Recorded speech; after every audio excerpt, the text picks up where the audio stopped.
Di dalam hidupku, kerajaanmu, kebenaranmu, itu bagianku. Kaulah yang kupandang selama hidupku, mengasihimu, memuliakanmu, Bapa dan Rajaku. Mengasihimu, Memuliakanmu, Bapa dan Rajaku. Halo, Shalom semuanya. Di dalam Voice of Pentecost hari ini, kita akan membahas tujuan Allah memberi berkat. Kebanyakan orang Kristen kalau mendapat berkat akan mengucapkan haleluya. Tetapi ketika mendapatkan yang tidak enak, bisa mengucapkan, "Aduh, mengapa begini Tuhan?" Pertama-tama kita harus mengerti terlebih dahulu arti dari berkat. Menurut Kamus Besar Bahasa Indonesia, berkat adalah karunia Tuhan yang membawa kebaikan dalam hidup manusia. Definisi ini menjelaskan bahwa berkat datang dari Tuhan untuk manusia. Di dalam Perjanjian Lama, berkat Tuhan digambarkan secara umum sebagai pemenuhan kebutuhan jasmani, seperti buah kandungan yang subur, hasil bumi dan hasil ternak yang berlimpah, usaha dan pekerjaan yang lancar, posisi dan tanggung jawab yang meningkat, juga area yang bertambah luas. Kitab Habakuk membuat pengertian yang lebih luas mengenai apa itu berkat. Berkat Tuhan yang ditekankan di dalam kitab Habakuk adalah mengenai keselamatan dan kekuatan yang Tuhan berikan walaupun ada di dalam keadaan yang tidak baik. Karena di tengah-tengah keadaan yang tidak sesuai dengan harapan manusia, Tuhan tetap menyelamatkan dan memberi kekuatan. Setelah mengetahui definisi berkat, kita akan mengerti tujuan dari suatu berkat. Yang pertama, berkat menyadarkan orang akan sang sumber berkat. Kita percaya Tuhan adalah satu-satunya pihak yang dapat membuat dan menciptakan berkat. Dan tidak ada satupun pihak lain yang dapat menciptakan berkat. Yakobus 1 ayat 17.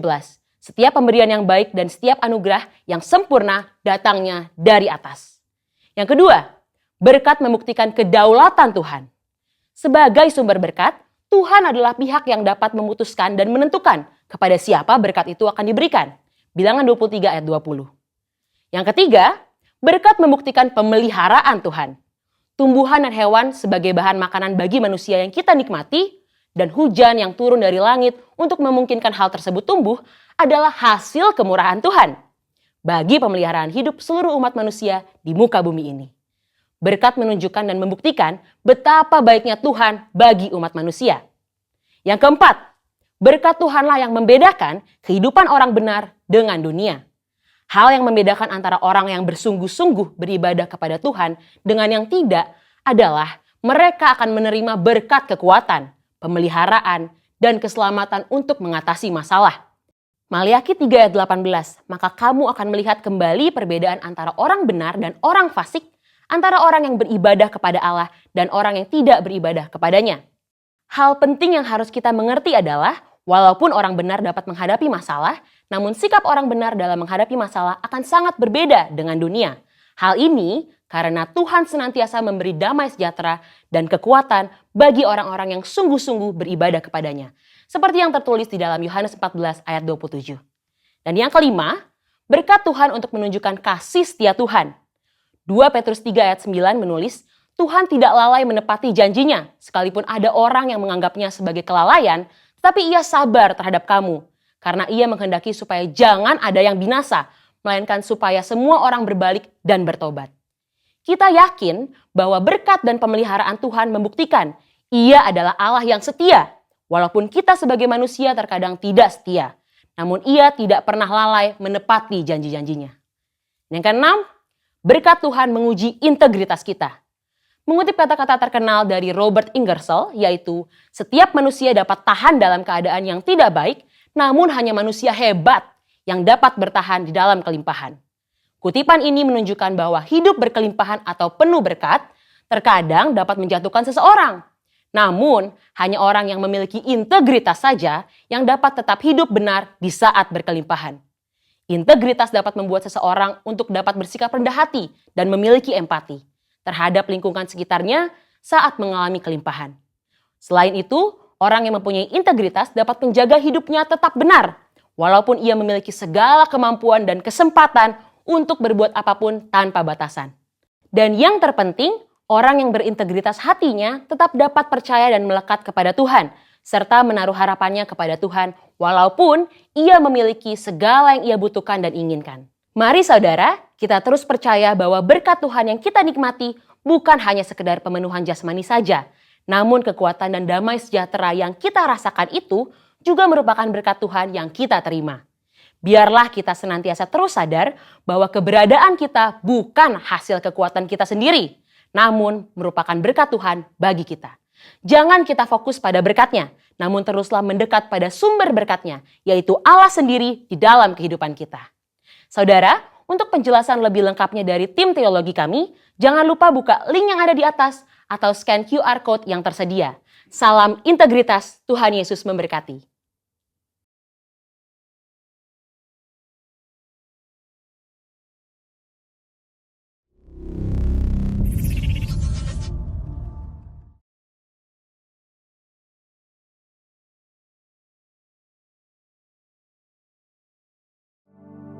Bapak Ibu, Saudara yang kekasih, mari kita siapkan hati kita masuk dalam syafaat. Bapa di dalam surga, kami bersyukur Tuhan pada kesempatan yang indah yang Tuhan Kau berikan buat kami pada saat ini. Dan pada saat ini Tuhan, kami datang di hadapan-Mu Tuhan, mengucap syukur atas segala kebaikan yang Tuhan Kau berikan kepada kami. Pada saat ini Tuhan, kami berdoa buat seluruh jemaat Tuhan yang Kau percayakan kepada kami di Cibubur Raya ini Bapa. Biarlah pada kesempatan ini Tuhan, dimanapun mereka berada, kami serahkan dalam tangan-Mu. Biarlah kasih anugerah Tuhan turun buat mereka pada saat ini Tuhan. Kalau mereka dalam keadaan sakit, biarlah Tuhan yang menjamah dan menyembuhkan mereka.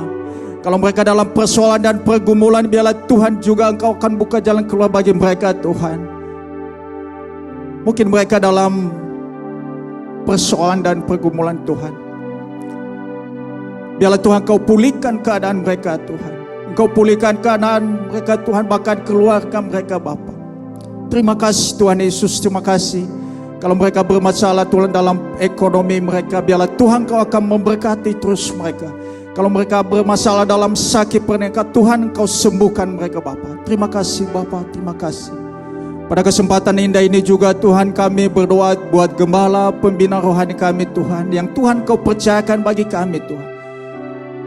Pak Pendeta Niko Nyonto Harjo Tuhan, kami sedang tamu. Biarlah Tuhan Kau akan memberkati terus Tuhan hamba-Mu ini Tuhan dalam pelayanan dan pengembalaan yang Tuhan Kau percayakan kepadanya. Biarlah Tuhan Kau pakai dia Tuhan, dan Kau berikan pewahyuan baru terus kepadanya Bapa. Kami sekarang dalam tamu juga keluarga besarnya Tuhan Kau akan memberkati. Bahkan keempat wakilnya Tuhan kami percaya dalam tangan-Mu. Tuhan juga Engkau akan memberkati terus mereka Tuhan dalam pelayanan, bahkan pengembalaan mereka, bahkan keluarga mereka. Tuhan Engkau pakai terus mereka Bapa. Terima kasih Tuhan Yesus, terima kasih Bapa. Begitupun Tuhan kami berdoa Tuhan buat hamba-hamba-Mu yang Tuhan Kau percayakan mengembalakan di Rayon 2 Bandung Bapa. Biarlah Tuhan juga Engkau akan memberkati dan Kau pakai terus mereka Tuhan dalam pelayanan mereka, bahkan keluarga mereka. Apapun yang mereka kerjakan hari-hari ini Tuhan, kami serah ke dalam tangan-Mu. Biarlah Tuhan yang menjamah dan melawat mereka juga Tuhan. Dan Tuhan Kau pakai terus mereka Tuhan, sehingga Tuhan mereka mulai menuai jiwa-jiwa lebih banyak lagi Bapa. Terima kasih Tuhan Yesus, terima kasih. Begitupun Tuhan kami berdoa Tuhan buat gembala kami yang kami kasihi Tuhan, yang Tuhan Kau percayakan kepada kami di Cibubur Raya Tuhan, yaitu Pak Pendeta Yan Peter Pangaribuan.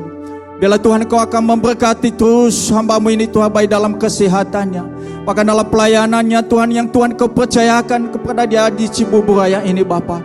Tuhan Kau berkati dan Kau pakai dia terus Tuhan. Kami begitu berdoa buat keluarga besarnya.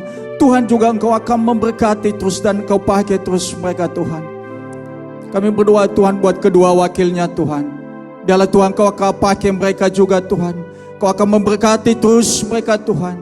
Sehingga Tuhan boleh mereka sama-sama mendukung dalam pelayanan Tuhan yang Tuhan Kau percayakan di Cibubur Raya ini Bapa. Terima kasih Tuhan Yesus, terima kasih Bapa. Pada kesempatan yang indah ini juga Tuhan, kami berdoa Tuhan buat bangsa dan negara kami Tuhan hari-hari ini. Biarlah Tuhan Kau akan memberkati terus Tuhan bangsa kami Tuhan. Engkau pulihkan bangsa kami hari-hari ini Tuhan. Terlebih Tuhan, kami serahkan dalam tangan-Mu pemimpin bangsa kami Tuhan, Presiden kami dan Wakil Presiden kami. Biarlah Tuhan Kau akan pakai terus mereka Tuhan, sehingga boleh mereka melakukan tugas dan tanggung jawab kenegaraan Tuhan. Kau berikan hikmat, kemampuan buat mereka Tuhan untuk boleh mengatur bangsa kami ini Bapa. Biarlah seluruh aparatur negara Tuhan kami serah dalam tangan-Mu. Dari yang tertinggi sampai yang terendah Tuhan Kau akan pakai terus mereka hari-hari ini Bapa. Terima kasih Tuhan Yesus, terima kasih Bapa. Kami berdoa Tuhan buat program bagi bangsa kami hari-hari ini Tuhan, yaitu dalam vaksinasi Tuhan. Biarlah Tuhan Kau akan memberkati semua Tuhan, sehingga Tuhan vaksinasi itu Tuhan boleh merata bagi seluruh bangsa kami ini Tuhan. Sehingga Tuhan bangsa kami ini Tuhan boleh keluar daripada pandemi COVID ini Bapa. Terima kasih Tuhan, Kau pakai terus mereka Tuhan, sehingga Tuhan boleh melayani semua bangsa kami ini Bapa. Terima kasih Tuhan Yesus, terima kasih. Biarlah Tuhan, kami berdoa Tuhan sekali lagi bagi bangsa kami ini. Biarlah Tuhan Kau pulihkan keadaan bangsa kami hari ini Tuhan, baik dalam kesehatan Tuhan, bahkan perekonomian Tuhan, bahkan keamanan Tuhan, kami serahkan dalam tangan-Mu Tuhan. Pulihkan terus Bapa. Terima kasih Tuhan Yesus, terima kasih Bapa. Dan biar saat ini Tuhan, seluruh kami jemaat-Mu Tuhan, bahkan hamba-hamba-Mu Tuhan, kalau sebentar Tuhan kami siap untuk mau mendengarkan kebenaran firman-Mu Tuhan pada hari ini. Biarlah setiap kami Tuhan Kau akan mempersiapkan hati dan pikiran kami Tuhan, sehingga boleh kami menerima taburan firman-Mu Tuhan yang disampaikan oleh hamba-Mu pada hari ini. Biarlah Tuhan, hanya kepada-Mu Tuhan kami serahkan semua doa kami pada saat ini, dan kami siap untuk menerima kebenaran firman-Mu pada kesempatan ini. Haleluya, amin.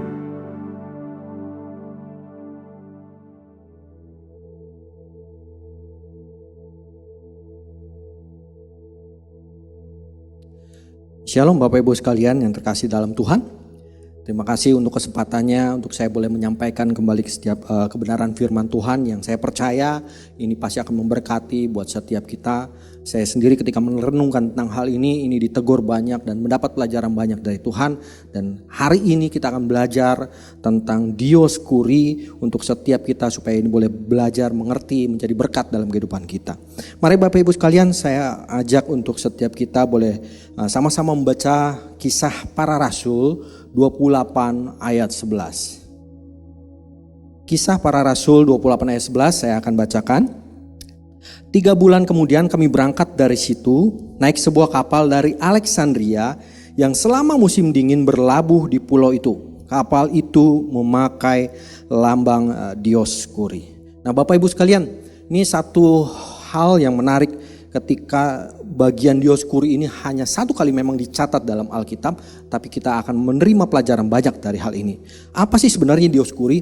Dioskuri merupakan lambang dewa kembar Kastor dan Poluk bagi orang Yunani. Nah, dewa ini dijadikan satu sesembahan yang mereka anggap bahwa mereka adalah pelindung bagi para pelaut. Baik, Bapak Ibu, untuk lebih jelasnya kita akan coba flashback ke belakang untuk mempelajari tentang kisah Dioskuri ini ya. Dan ada beberapa tokoh Alkitab yang terlibat di dalamnya dan kita akan belajar dari situ. Kisah ini diambil permulaannya mulai dari Kisah Rasul sekitar 1820 sampai dengan terakhir ya Kisah Rasul 28. Baik, kita akan belajar tentang hal ini dan kita akan flashback ke belakang. Yang pertama itu bicara tentang kisahnya Paulus ya dalam tokoh ini. Nah Bapak Ibu sekalian, kita percaya kita sebenarnya sudah mengenal banyak tentang Paulus. Karakternya seperti apa kita tahu Paulus ya. Jadi seorang rasul yang luar biasa yang dipakai Tuhan dengan dahsyat, gak cuma dengan dalam hal perkataannya, tetapi dalam setiap perbuatannya, bahkan mukjizat Tuhan menyertai dia dalam setiap pelayanannya.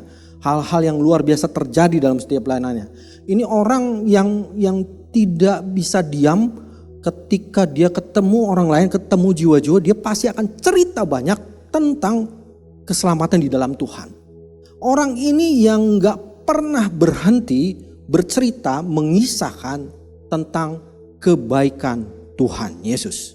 Kita tahu seperti itulah karakter Paulus, ya. Dan Paulus ini yang memegang peranan dalam kisah terkait dengan Dioskuri. Nah, pada saat itu, ya, di kisah terakhir di kisah para rasul ini, Paulus mengalami satu dakwaan dan dia harus disidang di satu daerah. Nah, akan tetapi sidang tersebut tidak bisa mendapatkan keputusan. Sehingga Paulus meminta untuk dia bisa naik banding kepada kaisar. Posisi Paulus pada saat itu di sekitar daerah Asia Kecil. Sedangkan ketika dia meminta naik banding pengadilan kepada kaisar, mau gak mau dia harus melewati perjalanan yang cukup jauh, ya. Dan pada saat itu memang yang paling cepat adalah transportasi melalui jalan laut, yaitu dengan kapal. Dan dalam perjalanannya Paulus mengalami karam kapal dan kemudian tiba di satu pulau yang disebut Malta. Kemudian dia melanjutkan perjalanannya, ya. Nah, ini tokoh yang pertama. Nah, tokoh yang kedua dalam kisah ini kita bicara tentang Julius. Ini juga kita jarang pernah dengar siapa nih si Julius, bukan Julius Kaisar ya pada zaman itu, tapi ini Julius perwira pengawal kaisar. Bapak Ibu sekalian bisa lihat nanti ceritanya di Kisah Rasul 27 ayat yang ke-1. Jadi memang Julius ini perwira yang ditugaskan untuk mengawal Paulus ketika dia sebagai tawanan akan dibawa dalam hal naik banding kepada kaisar di Roma. Dia yang mengawal Paulus dalam perjalanannya. Nah, Bapak Ibu sekalian, ada hal yang berbeda ketika Paulus sebagai tawanan dibandingkan dengan tawanan-tawanan yang biasa. Kita tahu pada zaman tersebut ketika seorang masuk sebagai tawanan itu pastinya diperlakukan dengan tidak baik, ya. Tapi berbeda dengan Paulus pada zaman itu, ya, dia diperlakukan baik oleh Julius sebagai kepala pengawal, ya, diperlakukan dengan baik sehingga teman-temannya masih bisa melayani Paulus, ya, menyiapkan segala kebutuhan Paulus itu. Itu bisa dilihat nanti oleh Bapak Ibu sekalian di Kisah Rasul 27 ayat 3. Nah, Julius ini juga, ya, sebagai perwira dia yang memberikan keputusan-keputusan apa yang akan digunakan untuk perjalanan ke Roma. Dia juga yang menentukan bahwa akan naik kapal. Terus dia juga ketika perahunya akan digantikan, dia juga yang memutuskan untuk memilih kapal dengan lambang Dioskuri tadi. Oke. Nah, Bapak Ibu sekalian, menarik bahwa Julius ini, ya, dengan Paulus, pergaulan mereka sebagai perwira dan tahanan itu tidak berlangsung sekejap saja karena perjalanan pada zaman tersebut cukup jauh dan memerlukan waktu tidak hanya 1-2 hari tetapi bisa berbulan-bulan. Dan kita tahu posisi Julius dan Paulus seperti ini dengan tidak terlalu ketat Julius untuk menahan Paulus, artinya pasti akan ada kontak komunikasi yang cukup erat antara Julius dengan Paulus. Nah, kita sudah tahu tadi ceritanya bahwa Paulus nih orang yang luar biasa berapi-api dalam Tuhan, dan saya percaya pasti banyak waktunya Paulus bercerita tentang Tuhan. Banyak waktunya Paulus mengisahkan, bahkan saya percaya persis bahwa Julius itu pasti sudah diinjili habis-habisan oleh Paulus. Oke? Gak cuma itu Bapak Ibu sekalian. Ternyata dalam hubungan Julius dengan Paulus ini, ya, itu Julius menerima banyak hal mujizat. Melihat nubuatan-nubuatan yang dilakukan oleh Paulus. Bapak Ibu nanti bisa lihat cerita tersebut, bisa baca di dalam Kisah Rasul 27, ya, di ayat yang 9 sampai 11. ketika itu dalam satu perjalanan singgah di satu pulau, lalu Paulus dapat peringatan dari Tuhan, dia sampaikan ke Julius ya, dan orang-orangnya akan pergi berangkat naik kapal. Ini perjalanan kita ini nggak akan berhasil karena Tuhan udah nyatakan pasti kita akan alami kerugian besar. Tapi Julius tetap kekeh, dia lebih percaya sama nahkoda kapal. Oh nggak apa-apa, ini kita jalan aja gitu. Nanti perjalanan akan berhasil. Gitu. Dan memang kenyataannya di tengah jalan mereka dihajar badai habis-habisan. Tidak satu hari, tetapi berhari-hari dilanda badai. Oke? Dan memang apa yang disampaikan Paulus, Julius dengar. Menarik berikutnya, bahwa ketika Paulus menubuatkan, hey, perjalanan kita ini ketika masuk dalam satu badai yang diombang-ambingkan sehingga muatannya harus dikeluarkan, dibuang sedemikian rupa mereka menderita kerugian yang hebat. Menarik bahwa Paulus katakan, tenang aja, kita ini akan selamat. Tadi malam malaikat Tuhan datang pada saya dan menyatakan bahwa ya kita akan selamat. Kita semua akan selamat kecuali kapal ini. Sudah?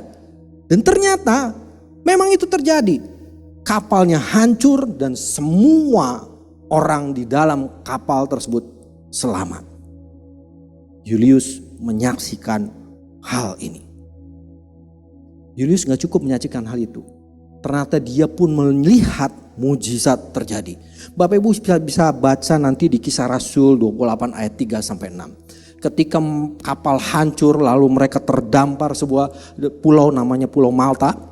Pasti pada saat itu kondisi mereka basah kuyup dingin dan mereka berusaha untuk menyalakan api unggun. Salah satunya Paulus yang berusaha untuk menyalakan api unggun. Dan ternyata ketika Paulus mau menyalakan api unggun, dia digigit ular. Semua orang menyaksikan itu. Dia digigit ular berbisa. Dan saya percaya dalam kisah ini semua orang yang melihat pasti begitu khawatirnya dan mungkin mereka berpikir, ya udahlah ini goodbye deh, goodbye buat Paulus, goodbye. Pasti mati. Tapi kenyataannya mujizat terjadi. Paulus tetap hidup. Catatannya tetap bahwa Julius melihat hal itu terjadi. Saya percaya ketika orang-orang melihat mujizat ini terjadi, pasti mereka semua bertanya-tanya, termasuk Julius. Ini kekuatan apa yang dimiliki oleh Paulus? Allah apa yang dia sembah sehingga dia bisa selamat dari semuanya itu? Dia bisa lewati kapal karam, dia bisa lewati digigit ular gak mati. Itu pun pasti menjadi satu pertanyaan. Mujizat gak berhenti sampai situ. Ketika mereka dilayani oleh pemerintahan di sana di Pulau Malta, gubernurnya dalam kondisi sakit dan Paulus berdoa buat gubernurnya. Sakit disentri gubernurnya sembuh, mujizat terjadi. Saya percaya Bapak Ibu sekalian, semua orang yang di dalam kapal tersebut termasuk perwira tadi Julius itu pasti menyaksikan mujizat semuanya itu terjadi. Bapak Ibu bisa mulai dapat bayangan ya bahwa Julius ini gak cuman dapat firman setiap hari, saya percaya ketika dikomunikasi dengan Paulus, tetapi dia juga melihat, menyaksikan semua mujizat itu terjadi dalam hidupnya. Oke, anggapan saya percaya ini anggapan Bapak Ibu sekalian ya. Pasti Julius itu mulai paling enggak ya. Oke, saya akui Tuhan Yesus itu dahsyat. Saya berpikir bahwa pastinya nih Julius ketika dia berada dalam satu lingkaran atau ring satu kuasa Tuhan dekat Paulus gitu ya, kemungkinan besar dia terima keselamatan. Seharusnya seperti itu. Tapi kenyataannya, ironinya, kontradiksinya, ternyata saat-saat terakhir Julius mengambil keputusan untuk menyerahkan hidupnya, perjalanannya ke Roma dengan dewa-dewa, bukan percaya kepada Tuhan. Oke, dua tokoh tadi yang menjadi dasar untuk kita boleh dapat pengajaran tentang Dioskuri ini. Lalu pengajaran apa yang akan kita dapat dari kisah ini? Bapak Ibu, yang pertama saya diingatkan Tuhan benar dari dua tokoh ini dan dalam pelajaran tentang Dioskuri ini ya. Yang pertama ini Tuhan ingatkan, ini teguran sebenarnya buat semua para pemimpin. Itu termasuk saya Bapak Ibu, termasuk saya ya. Saya dipercayakan untuk mengembalakan domba-domba. Saya percaya Bapak Ibu sekalian ada yang dipercayakan Tuhan untuk mengembalakan banyak domba-domba. Lalu kepala keluarga, saya juga kepala keluarga, nah saya pemimpin kepala keluarga sih. Dan ini pesan buat saya. Dan mungkin itu buat Bapak Ibu sekalian. Lalu siapa lagi? Mungkin kita tempat kerja yang punya anak buah gitu ya, yang punya anak buah, punya bawahan, punya staff. Ini pesan buat kita. Lalu siapa lagi? Calon pemimpin. Anak-anak next gen pun termasuk di dalamnya. Ini pesan buat kita semua. Buat para pemimpin dan calon pemimpin. Seperti ini pelajaran yang kita dapatkan. Bapak Ibu sekalian, kita lihat dari posisi Paulus. Harapannya Paulus ketika melakukan segala sesuatunya itu, ya ketika dia menceritakan tentang kebaikan Tuhan, dia dipakai Tuhan melakukan mujizat demikian dahsyat, dia dipakai Tuhan menyampaikan tentang nubuatan dan itu terjadi. Orang lain lihat, termasuk perwira ini yang Julius ini ya. Harapannya mereka pasti terima Tuhan. Benar? Tapi yang terjadi itu justru sebaliknya gitu. Julius dan orang-orang mungkin nggak diceritakan di sini, tapi pokok poin di sini ada Julius dia nggak terima Tuhan gitu. Akhirnya dia tetap mempercayakan hidupnya pada dewa-dewa. Ini yang menjadi satu hal yang sayang banget. Bapak Ibu sekalian, kalau dari sisi Paulus, seandainya kita dalam posisi Paulus, ketika hal itu terjadi, ketika segala sesuatu yang kita lakukan ternyata yang terjadi itu tidak sesuai dengan harapan kita, yang terjadi itu bertolak belakang dengan pikiran rencana kita, seharusnya seperti ini, ternyata tidak terjadi. Apa reaksi kita? Saya berpikir pantasnya tuh Paulus mungkin marah sama Tuhan. Capek-capek kali saya menginjili kamu, capek-capek kali saya menceritakan kasih Tuhan. Toh akhirnya Julius juga nggak bertobat, memilih hidupnya untuk mempercayakan pada dewa-dewa. Teguran buat setiap kita loh, para pemimpin, calon pemimpin. Apa yang kita lakukan saat ini, mungkin usaha kita demikian keras, tapi ternyata hasilnya gak sesuai dengan harapan kita. Mungkin pada saat ini, Tuhan saya udah sering ibadah, saya tekun ikut Engkau. Tapi apa yang saya dapat dalam masa-masa pandemi ini ternyata semua pekerjaan saya habis. Pendapatan saya habis. Yang biasanya saya diberkati sedemikian hancur luluh. Gak sesuai dengan harapan. Tuhan saya sudah merancangkan sedemikian untuk keluarga saya. Akan tetapi mungkin ya Bapak Ibu sekalian ada keluarga-keluarga di saat pandemi ini yang terhilang dengan kekasihnya ya, atau dengan pasangan hidupnya, atau dengan orang tuanya, atau dengan keluarganya. Tuhan, padahal saya udah ikut Engkau loh. Gak sesuai dengan harapan. Pantasnya Tuhan, saya berhenti ikut Tuhan. Logika saya berpikir seperti itu. Atau mungkin logika Bapak Ibu saya berpikir seperti itu. Berhenti ikut Tuhan. Karena ketika saya setia ikut Tuhan, hasilnya gak sesuai dengan harapan. Tapi kita belajar dari posisi Paulus. Bapak Ibu sekalian, menariknya Paulus tidak mengambil respon yang seperti itu. Paulus tetap kuat di dalam Tuhan. Paulus tetap bekerja melayani Tuhan dengan sungguh-sungguh. Apa buktinya Pak? Ini Kisah Rasul 28 tuh habis, sudah selesai. Ya, nggak ada pernyataan tentang Paulus masih ngelayanin, nggak. Buktinya Bapak Ibu sekalian, buka kitab setelah itu. Ada Roma, ada Korintus, ada Galatia, Efesus, ada Kolose.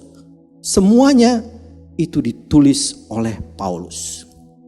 Bapak Ibu, ini membuktikan bahwa Paulus masih tetap punya semangat walaupun kondisi Julius yang dia harapkan untuk terima Tuhan, itu gak terjadi. Walaupun dia sudah mengusahakan sedemikian rupa, ternyata hasilnya itu gak sesuai dengan harapannya. Bapak Ibu bisa kebayang gak? Seandainya Paulus pada saat itu patah semangat, ya udah deh Tuhan, cukup sampai di sini, saya gak akan menginjil lagi, berhenti menceritakan kebaikan Tuhan. Saya percaya ketika Paulus mengambil keputusan yang seperti itu, gak akan pernah kita membaca kitab Roma, gak akan pernah kita baca kitab Korintus, gak akan pernah kita baca Galatia, Efesus. Padahal dalam kitab-kitab tersebut kita sendiri diberkati sungguh. Padahal dalam kitab-kitab tersebut semua orang yang membacanya kenal kebaikan Tuhan, ngerti tentang kebaikan Tuhan dan akhirnya bertobat. Bapak Ibu, saya mau pastikan seperti ini, pelajaran buat setiap kita yang pertama, mau gak mau setiap kita jangan pernah berhenti berusaha, jangan pernah kita putus asa pada saat ini. Karena sungguh Tuhan kasih rancangan yang luar biasa buat setiap kita. Kalau kita berhenti, putus semangat pada saat ini, ngelihat kenyataan, aduh Tuhan kayaknya saya gak bisa terima, aduh Tuhan masa depan saya suram, aduh Tuhan saya mesti ngapain ke depan. Ketika kita berputus pengharapan pada saat ini, janji Tuhan yang luar biasa itu gak akan pernah kita terima. Tetap semangat. Apapun kondisi kita, terus semangat di dalam Tuhan. Pelajaran yang kedua, Bapak Ibu sekalian, ini kita lihat dari sisi Julius. Dan saya diingatkan, ini teguran buat semua jemaat. Iyalah tadi pemimpin, sekarang gantian jemaat. Jemaat siapa aja jemaat? Saya termasuk jemaat. Saya berjemaat di GBI Cibubur Raya, di bawah naungan Rayon 2, di dalam GBI Gatot Subroto, dalam wadah Gereja Bethel Indonesia, di dalam jemaat Tuhan. Saya percaya itu buat kita semua lah, buat kita semua. Teguran buat kita semua dan pelajaran buat kita semua. Apa? Bapak Ibu sekalian, kita lihat dari sisi Julius tadi, ya. Ini orang yang sekali lagi dia tuh dekat dalam ring kuasa Tuhan gitu. Paulus pasti nggak akan pernah berhenti setiap hari menceritakan kebaikan tentang Tuhan. Dan dia menyaksikan mujizat, dia melihat nubuatan terjadi, hal-hal luar biasa terjadi di dalam nama Yesus. Tapi konyolnya, sayangnya, sangat disayangkan, dia mengambil keputusan menyerahkan hidupnya pada dewa-dewa. Satu pertanyaan besar buat saya, ya, saya percaya ini buat setiap kita semua. Loh, kenapa demikian? Orang yang sudah dekat di dalam ring satu kekuasaannya Tuhan, tapi masih bisa jatuh loh. Masih bisa mengambil keputusan yang berbalik 180 derajat dari Tuhan. Saya coba renungkan ini dan Tuhan ingatkan di Yohanes 15 ayat 5. Bapak Ibu sekalian, saya bacakan Yohanes 15 ayat 5. Demikian, akulah pokok anggur dan kamulah ranting-rantingnya. Barang siapa tinggal di dalam aku dan aku di dalam dia, ia berbuah banyak. Sebab di luar aku, kamu tidak dapat berbuat apa-apa. Bapak Ibu, saya percaya walaupun Julius terima itu semua, ya, terima cerita kebaikan Tuhan, terima tentang kebenaran Tuhan, melihat, menikmati mujizat Tuhan. Tetapi saya percaya dia gak bisa menyerahkan hidupnya dalam Tuhan. Dan dia gak berbuah apa-apa karena dia tidak tertanam di dalam Tuhan. Apa sih maksudnya tertanam dalam Tuhan? Ini pelajaran buat kita sebenarnya ya. Bapak Ibu sekalian, menarik pada saat sebelum masa pandemi, kita begitu luar biasa menggebu-gebu dalam Tuhan, rajin ke gereja, mungkin pagi-pagi sudah datang ke gereja, tapi begitu masuk ke dalam masa pandemi, ternyata ya kita berhenti dari setiap aktivitas secara offline tadi, tatap muka, kita beralih ke metode secara online. Pertanyaan buat kita, apa kita masih semangat untuk mengikuti ibadah? Awal-awal masa pandemi saya ajak jemaat-jemaat gitu ya. Karena kita tutup ibadah offline-nya, ya, ibadah tatap mukanya tutup, kita semua masuk ke dalam ibadah online. Saya share ada ibadah online. Ya, ada ibadah online jam segini, tanggal segini. Ya. Ternyata ada juga yang responnya, Pak, rasanya untuk ikut ibadah online gak greget. Rasanya untuk ikut ibadah seperti nonton aja. Bapak bisa nangkap sesuatu gak? Orang yang haus akan Tuhan, orang yang punya kerinduan untuk tertanam di dalam Tuhan, pasti dia akan kejar apapun situasinya. Mau ibadah offline kayak ibadah online kayak, dia pasti akan kejar. Bukan satu hal yang heran, ya, saya percaya ini rancangan Tuhan dan lewat Tuhan kasih lewat tuntunan dari pemimpin. Ketika masuk masa ke dalam pandemi, ya, semua kegiatan dalam bentuk online. Dan Bapak Gembala Pembina kita juga sampaikan tentang hal ini. Bahkan beliau sampaikan pada, saya lupa, mungkin perkiraan sekitar Juni itu. Jalankan kul, 100% harus jalan semua kulnya. Kenapa? Saya percaya itu salah satunya untuk setiap kita bisa benar-benar tetap inline di dalam Tuhan. Bisa setiap kita untuk tetap tertancap di dalam Tuhan.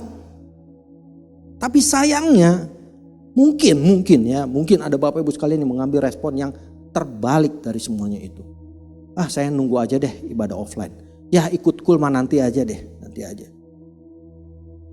Saya cuma mau pastikan aja Bapak Ibu sekalian.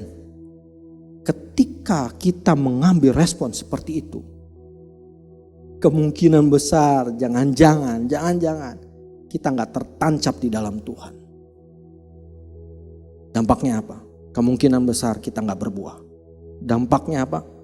Kemungkinan besar peristiwa Dioskuri ini akan terjadi lagi dalam hidup kita.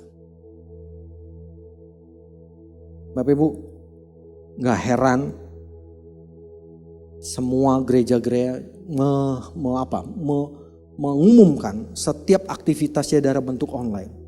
Di kita juga ada beberapa kegiatan secara online. Ada PPW Night yang dilakukan setiap hari Selasa. Ada doa pagi, ada rumah doa, ada kul Bapak Ibu sekalian. Dan termasuk ibadah online setiap hari Minggu. Itu memang teman-teman bagikan ya, teman-teman di cabang itu bagikan, teman-teman jemaat juga yang tahu tentang hal ini bagikan. Tapi cek deh setiap kita, respon kita gimana? Saya juga lihat gitu, ada mungkin ada saudara terdekat kita yang responnya seperti ini. Oke, hari ini ibadah online kan, hari Minggu, saya lebih duluin mungkin aktivitas yang lain, olahraga kah? Saya pikir karena ibadah online nanti mungkin saya bisa nonton siang gitu ya, nonton ibadah atau ikutin ibadah nanti siang setelah olahraga. Pulang olahraga capek, nanti sore aja, nanti sore main sama anaknya, nanti malam aja, malam udah ngantuk, bablas. Demikian juga soal kul.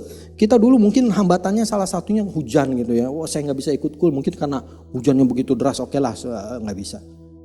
Tapi pada saat ini semua berlangsung secara online. Apa reaksinya? Apakah kita mau punya respon yang semangat ngikutin gue? Kenyataannya memang ada banyak ya jemaat yang ketika kita hubungin ada aja alasannya yang saya pikir kok bisa ya gitu. Demikian juga saya pernah nasihatkan ke teman-teman next gen gitu ya, GC dan Youth. Baca Alkitab. Mereka ada aja alasannya, Pak mungkin gak bisa baca Alkitab karena mungkin banyak PR lah, kegiatan di sekolah pagi sampai sore pulang ngerjain PR. Oke, sekarang masa pandemi semua aktivitas online, ditanya lagi, udah baca firman belum? Jawabannya tetap aja banyak alasan tuh. Bapak-Ibu sekalian, ini pelajaran buat kita loh jemaat loh. Bagaimana kita mau bergairah, tercantap dalam Tuhan, berakar dalam Tuhan, sehingga kita berbuah. Ketika masuk dalam badai sekalipun, kita tetap di dalam Tuhan. Dan Bapak Ibu sekalian, terakhir saya rindu untuk kasih kesaksian ya buat setiap kita. Tuhan sebenarnya tegur saya ketika awal masa pandemi masuk. Ternyata semua ibadah secara offline gak bisa berlangsung. Kita hanya bisa ibadah secara online. Mau gak mau kita mesti menyebarkan kontak ke jemaat. Ini ada ibadah ini loh online loh. Memang responnya banyak yang tadi seperti saya katakan terbalik. Seharusnya mereka rindu, tetapi kenyataannya banyak juga yang ya biasa aja gitu. Termasuk juga ketika kita ajak kul. Ini jadi pelajaran buat kita gitu. Tuhan, rasanya saya udah kerjakan segala sesuatunya, tapi kok responnya gak bagus ya Tuhan. Aduh Tuhan gimana ya. Saya sempat mengeluh sama Tuhan seperti itu. Tapi puji Tuhannya, ternyata teman-teman di cabang-cabang yang lain di Cibubur Raya mengalami hal yang sama. Tapi ketika kita berdiskusi dan kita sama-sama cari solusi, ayo kita tetap gerakan kul, ayo tetap kita lakukan ini, lakukan itu, tetap kontak ke jemaat. Itu membuat saya kuat. Dan memang Tuhan ingatkan untuk tetap kita kuat, semangat melakukan pelayanan ini. Yang kedua Bapak Ibu sekalian, saya baru-baru belakangan ini sempat kontak dengan Gembala Kul. Saya coba tanya, kok kenapa kulnya relatif stagnan, gak seperti aktif seperti biasanya. Jawabannya seperti ini, Pak, saya udah lakukan segala cara Pak. Saya kontak, saya kirimin firman, saya ajak, mau ganti hari hayo gitu, mau apa hayo.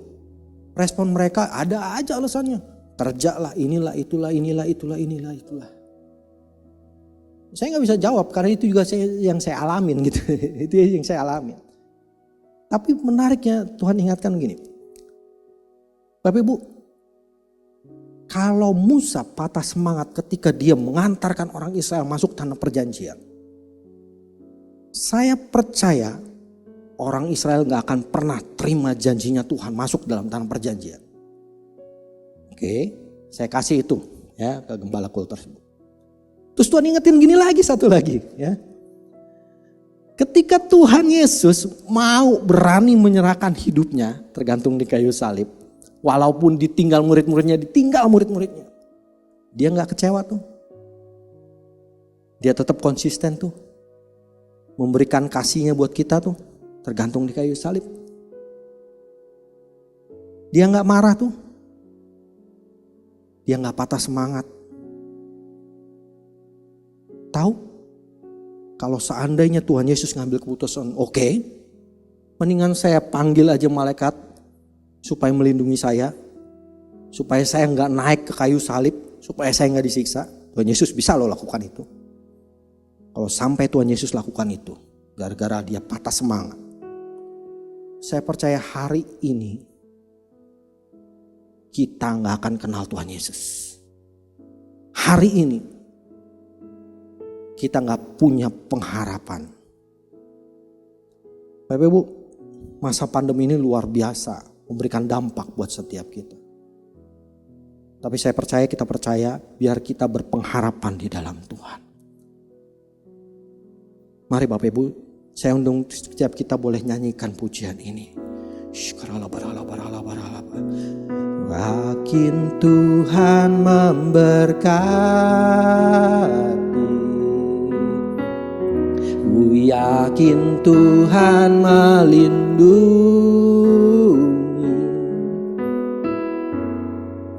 burung di udara Tuhan pelihara, karena kasih-Nya Tuhan selalu menolongku, selalu menjagaku, sehelai di rambutku tak akan terjatuh tanpa seizinmu. Tuhan selalu menolongku, selalu menjagaku. Dia mengenyangkanku dan peliharaku seumur hidupku. Bapak Ibu sekalian, saya rindu berdoa buat setiap kita. Mari arahkan hati buat setiap kita. Saya percaya hari-hari ini ketika masuk dalam pandemi bukan hari-hari yang mudah. Biar setiap kita yang mengalami keputusasaan, setiap kita yang mengalami Tuhan rasanya buntu. Mari saya ajak untuk setiap kali kita boleh berdoa, kita angkat tangan kita di hadapan Tuhan, kita serahkan segala sesuatu di dalam Tuhan. Mari Bapak Ibu sekalian, saya rindu berdoa untuk setiap kita. Bapak, kami tahu Engkau gak akan pernah melepaskan kami sedetik pun. Dimanapun kami melangkah, sekalipun jalan kami terasa sulit, apa yang kami sudah lakukan Tuhan, ternyata mungkin gak membawa dampak yang baik sesuai dengan perkiraan kami. Tapi biar Tuhan kami tetap boleh percaya dan berpengharapan di dalam-Mu. Bapa, hamba berdoa buat setiap kami Tuhan yang mengalami hal tersebut. Setiap kami yang mengalami kebuntuan. Biar hari ini Engkau yang menyatakan jalan-Mu atas setiap kami. Biar Engkau yang memberikan kekuatan yang baru buat setiap kami. Biar setiap kami mengecap kebaikan-Mu lebih, lebih, dan lebih lagi. Tuhan, kuatkan setiap kami anak-anak-Mu Tuhan. Masuk lebih lagi dalam rencana-Mu. Kami gak fokus akan kesulitan kami. Kami gak fokus Tuhan akan hal yang menghambat kami di dalam-Mu. Tapi biar setiap kami anak-anak-Mu Tuhan saat ini biarlah diberkati luar biasa di dalam nama Yesus. Bapak, terima kasih buat kebaikan-Mu. Biar kebenaran firman-Mu jadi rema dalam hidup kami. Makasih Tuhan. Dalam nama Yesus kami ucap syukur dan berdoa. Amin. Sekarang terimalah berkat Tuhan. Kasih karunia yang berlimpah-limpah daripada Allah Bapa dalam Anak yang tunggal Yesus Kristus. Persekutuan yang manis dengan Roh Kudus menyertai saudara sekalian mulai hari ini sampai Tuhan Yesus datang menjemput kita di awan-awan dan bahkan sampai selama-lamanya. Yang percaya bersama-sama katakan amin.